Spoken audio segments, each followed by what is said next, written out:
भी वो, क्योंकि अब आजकल वो पीडीएम का ऐसा नहीं अपने आप को कहते, बनाने वाले वो खुद ही थे। जो उन्होंने ये नेशनल कॉन्स्टिट्यूशनल कन्वेंशन का ये जो कल सेलिब्रेशन का ड्रामा रचाया, जो जमातें आइन की हर शिक को तोड़ रही हैं वो कॉन्स्टिट्यूशन का के लिए सेलिब्रेशन कर रही हैं। उसके बहुत सारे पॉइंट्स हैं, मगर मैं उसमें जाने से पहले मैंने आज आइन की यहाँ किताब ज़रूर रखी है, क्योंकि आइन की किताब कल दिखाई गई। इस किताब में कहा गया कि जी ये पाकिस्तान का आइन है। उर्दू में भी मैंने रखा है, अगर कोई पढ़ना चाहे। इस आइन में सब कुछ पाकिस्तान के लिए लिखा हुआ है। इसको तो अमेंड करते रहते हैं बार बार, लेकिन मैंने एक और यहाँ किताब रखी है, कुरान पाक। ये अल्लाह का दिया हुआ आइन है। रमज़ान का महीना है और मेरी आजिज़ाना गुजारिश है सबसे कि ज़िंदगी के 7 मिनट निकाल लें। पूरा ना पढ़ सके तो आप ना पढ़े, ज़िंदगी के सिर्फ 7 मिनट निकाल के सूरह मुनाफिकून तर्जुमे के साथ पढ़ लें। सूरह मुनाफिकून इसी अल्लाह के कलाम में है, ये कलामुल्लाह है, अल्लाह का कलाम है। इसमें एक सूरह मुनाफिकून है, तर्जुमे के साथ पढ़ लें, सारे बड़ी चीज़ें वाज़ेह हो जाएंगी। अब आ जाए जी जो कल वहाँ हुआ। मैं भाई इससे ज़्यादा मेरी औकात नहीं है बात करने की। मैं सिर्फ ये बताना चाहता था कि ये जो अल्लाह का दिया हुआ एक कलाम है, हमारी ज़िंदगी के लिए आइन है, हमारी तरबियत के लिए एक, और हमसे पहले और हमारे बाद क़यामत तक, जिसमें कोई अमेंडमेंट भी नहीं हो सकती एक नुक्ते की भी। बाकी तो आप अमेंडमेंट करते रहते हैं, इसमें तो कुछ शक नहीं कि इसमें अमेंडमेंट एक नुक्ते और ज़ेर ज़बर पेश की और किसी चीज़ की भी नहीं हो सकती। उसमें जो सूरह है मुनाफिकून, अल्लाह के वास्ते वो ज़रूर पढ़ ले। शायद वो पढ़ के शायद आपके दिलों में कोई थोड़ी बहुत रोशनी आ जाए। कल जो ड्रामा हुआ मड रेसलिंग मैच, ये जो मड रेसलिंग मैच जो कल हुआ है पीडीएम पार्लियामेंटेरियन का मड स्लिंगिंग मैच, उन्होंने किसी को छोड़ा नहीं है, डायरेक्टली और इनडायरेक्टली। यानी कि खान साहब के ऊपर तो वो उनका मेरे ख्याल में सुबह उठ के पहला काम और रोज़ा और इफ्तारी और सहरी सब उसी से करते हैं आजकल। उनको और उनसे पूछेंगे जी मईशत कैसे ठीक होगी, उन्होंने इमरान खान पर अटैक करते हैं। जो भी वो आप सवाल पूछेंगे उनका जवाब इमरान खान पर अटैक है।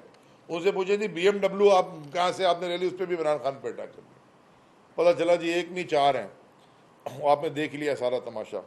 तो ये जो उन्होंने कल किया, और इनडायरेक्ट अटैक जुडिशरी पे भी होते रहे, चीफ जस्टिस साहब पे भी होते रहे। और बड़ा कमाल था कि ये पॉलिटिकली मोटिवेटेड स्पीचेस थी, सियासी तकारीर थी, और जो अगले चीफ जस्टिस पाकिस्तान के बनने वाले हैं, जस्टिस फाइज ईसा साहब, काजी फाइज ईसा साहब, वो भी तशरीफ़ फरमा थे। मेरे जहन में कुछ सवाल आए कि सुप्रीम कोर्ट में तो मेरे ख्याल में 17 जजेस हैं, सारों को दावत गई थी कि नहीं गई थी मुझे नहीं पता, और अगर सारों को दावत गई थी तो सारे आते, कम से कम 3 4 5 7 ही आ जाते। क्योंकि वो जो इमेज थी कि मेरे मुल्क का अगला chief justice honourable supreme court का, जिसकी हर फैसले को हम सर आंखों पे रखते हैं, जिस 3 बेंच ने वो कासिम सूरी का, जिस बेंच में जो वो 3 जजेस है जिसने कासिम सूरी की जजमेंट को 9 अप्रैल को उड़ाया था, जिससे हमारी हुकूमत गई, वही 3 जजेस थे अभी जिन्होंने ये फैसला दिया इलेक्शन का, वही हैं। हमने उस वक्त भी माना सर आंखों पे, हम आज भी मान रहे हैं, हमने कभी अटैक नहीं किया। तो हमारी तो पूरी जद्दोजहद ही खान साहब की तहरीक इंसाफ शुरू हुई, उन्होंने तो फाउंडिंग मेंबर बैठे फिरदौस शमीम नकवी साहब, मैं तो फिर भी 3 4 साल बाद आया था, लेकिन 23 साल से हमारी और 27 साल से इनकी जद्दोजहद ही रही है एक ही चीज़ पे, आइन की बालादस्ती, independence of judiciary, rule of law.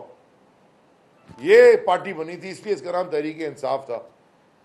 और जद्दोजहद करते आए, तो जो भी फैसला किया, अगर हमारा उस फैसले से इत्तफाक ना भी है हमने सर आंखों पे रखा और आगे बढ़ गए। और ये कभी सुप्रीम कोर्ट पे अटैक करते हैं, कभी जजेस पे अटैक करते हैं, कभी उनको रिश्वत देते हैं, कभी इनको कहते हैं कि जी इसके ऊपर केस ऐसे करो, उसकी रिकॉर्डिंग रिलीज होती है, और कभी खुद ही फरमाते हैं, एक दफा नहीं कई दफा क्या, हमारे पास इनकी रिकॉर्डिंग्स हैं और वीडियोस हैं और ये इधर उधर चलते कैसे हैं, और कोई कंटेम्प्ट नहीं होती। और अब एक मौसूफ तो खड़े होके एक प्रोग्राम में, यानी कि गैर पार्लिमानी तो कुछ और होता है, गलीज जबान इस्तेमाल कर रहे हैं, गाली तक दे दी उन्होंने चीफ जस्टिस ऑफ पाकिस्तान को। कोई कंटेम्प्ट, मैं देखना चाहता हूं कि इस मुल्क में सोशल मीडिया पे अगर आप कुछ लिख दें तो घर से रात को आपको एबडक्ट कर लिया जाता है, अगवा कर लिया जाता है, बगैर FIR के आपको 8-8, 9-9 दिन रखा जाता है। अगर आप रिटायर्ड आर्मी चीफ को कुछ कह दें तो फिर भी आपके ऊपर शक पड़ जाता है। यहाँ सिटिंग चीफ जस्टिस को उन्होंने जो वो अल्फाज इस्तेमाल कर रहे हैं बंदयाल साहब के लिए, कोई एक्शन ही नहीं हो रहा। आप खुद मुझे समझाएं जरा कि छोटे छोटे बच्चों को उठा रहे हैं आप, 10-11 साल के तो उठाया आपने, ये 20, 25, 24, 27 साल के, सोशल मीडिया पे कुछ लिखने के लिए, वो सोशल मीडिया पे ट्वीट कर लिया जी, उठा के ले गए 8-9 दिन। और ये टीवी के ऊपर बैठ के कह रही है कि मेरे पास इनकी वीडियोज हैं। तुम्हारे वीडियो कैसे बनाई है? तुम कोई इंटेलिजेंस ऑफिसर हो और तुमने बनाई क्यों है, और तुम्हारे पास आई कहां से है, और तुम कहना क्या चाहती हो वीडियोस के साथ? कोई सवाल जवाब नहीं है, झूठ पे झूठ टीवी पे बोला जा रहा है, कोई सवाल जवाब नहीं है। ये माइंड बॉगलिंग है। उसके बाद काजी साहब ने कॉन्स्टिट्यूशन की किताब भी दिखाई और उन्होंने एक बात और की कि जी मुझे पता नहीं था, और मुझे तो आपने एक दावत दी थी सेरेमनी के लिए पार्लियामेंट में, और आपने वो तकरीरें भी कर दी, सियासी तकरीरें, जिससे शायद मैं एग्री करूं या ना करूं। देखें, बड़ी आजिज़ाना मेरी आपसे दरख्वास्त है कि पाकिस्तान के अगले चीफ जस्टिस की जो तस्वीर आई टीवी के ऊपर, जो इमेजेस आई, जिनके राइट और लेफ्ट पे वो लोग बैठे थे जो पाकिस्तान की सियासत में, मुझे ये कहने दें, पाकिस्तान की सियासत का सबसे बड़ा कैंसर है आसिफ जरदारी। जिस तरह उसने इस मुल्क को लूटा है, जिस तरह उस मुल्क को आज लूट रहा है, जिस तरह खून चूस रहा है, जिस तरह इस मुल्क के पूरे फैब्रिक को तबाह कर रहा है वो, और उसके साथ शहबाज शरीफ ये बैठे हुए और अगला चीफ जस्टिस बीच में बैठा हुआ, ये कोई इमेज अच्छी नहीं थी। और मुझे समझ में ये भी नहीं आई कि आप अगर तकरीरें हो रही थी तो मैं समझता था शायद कि आप उठते और आप कहते कि जी मैं इसके लिए नहीं आया था, अगर आप चले जाते आपकी इज्जत ही बढ़, आपकी इज्जत में 2 तिगनी 100 इजाफा होता। लेकिन आपके ऊपर क्वेश्चन मार्क्स आ गए, और ये पाकिस्तान के लिए एज ए नेशन मैं बात कर रहा हूँ, मैं कोई, मेरे ख्याल में अच्छी नहीं है, कोई अच्छी बात नहीं है कि हमारे इदारों के ऊपर अवाम इस तरह की उंगलियां उठाए, क्वेश्चन करे। लेकिन इदारों को के सरबराहान को भी चाहिए, सारे इदारों के सरबराहान को, कि फिर वो इस तरह के इकदाम लें कि कौम की पज़ीराई उनको मिले, यहाँ ना कि हर आदमी चलता फिरता उनके ऊपर उंगली उठाना शुरू कर दे।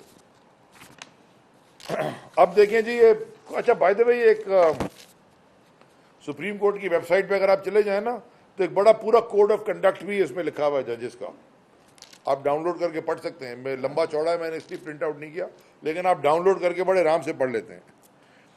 जो इस PTM ने लेजिस्लेशन की है पार्लियामेंट में अभी तक, उसमें पाकिस्तान के लिए रजिस्ट्रेशन तो की कोई नहीं है। जो भी बिल पास कर रहे हैं उसमें होलिस्टिक तो कोई बात की नहीं है पाकिस्तान के लिए। जो भी ये काम कर रहे हैं वो अपने इंडिविजुअल जात के लिए, अपने आप को अपने करप्शन केसेस बताने के लिए नैब बदल दिया, लॉ बदल दिया। अब जो कल ECP से लेटर लिखवा दिया है कि जी ECP डिसाइड करेगी इलेक्शन डेट कब होगी।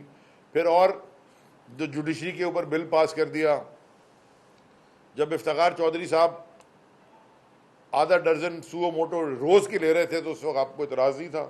बंदयाल साहब ने तो मेरे ख्याल में 2-3 लिए हैं, उसमें 2-3 के ऊपर ही आपने वो भी आप बिल पास कराने चले गए। तो ये सारी जो चीज़ें आप कर रहे हैं वो सिर्फ अपनी मफाद के लिए कर रहे हैं, कोई इसमें कौम के लिए कोई क्रेडिबिलिटी लेजिस्लेशन के अंदर, कोई ट्रांसपेरेंसी के कौम का फ़ायदा हो, अभी तक नज़र नहीं आई। अच्छा, मैं ये भी बताना चाहता हूं आपको कि ये जो उन्होंने कल भेजा है बिल, फाइनेंस मिनिस्ट्री फाइनेंस ने जो इलेक्शन के लिए, ये भी गैर आईनी है, ये भी इलीगल काम है। इस पे भी आइन बड़ा क्लियर है इलेक्शन के उसके ऊपर। ये तो सीधा सीधा एक सप्लीमेंट्री ग्रांट होती है, और हम भी 3.5 साल वजीर रहे हैं। एक ईसीसी में समरी आती है, सप्लीमेंट्री ग्रांट अप्रूव होती है और खत्म, वो प्रॉब्लम ही नहीं है। ये ड्रामा नचा रहे हैं जी, उधर से उधर भेज रहे हैं बिल, उधर से उधर भेज रहे हैं। आपको नजर आ रहा है इलेक्शन से भाग रहे हैं, और क्यों भाग रहे हैं ये भी आपको पता है। जब से ये रिजीम चेंज हुई है, एक क्राइसिस के बाद दूसरा क्राइसिस आता गया पाकिस्तान में। मईशत का हाल आपको पता है। एक ऐलान में आपको और आज कर दूं कि अफ्रीका के 2 ममालिक, मैं भी आपको नाम भी बताता हूं, मैंने जो लिखे थे, 2 ममालिक अफ्रीका के, बुरुंडी, सीशेल्स और ये तोमे, सोए तोमे, सब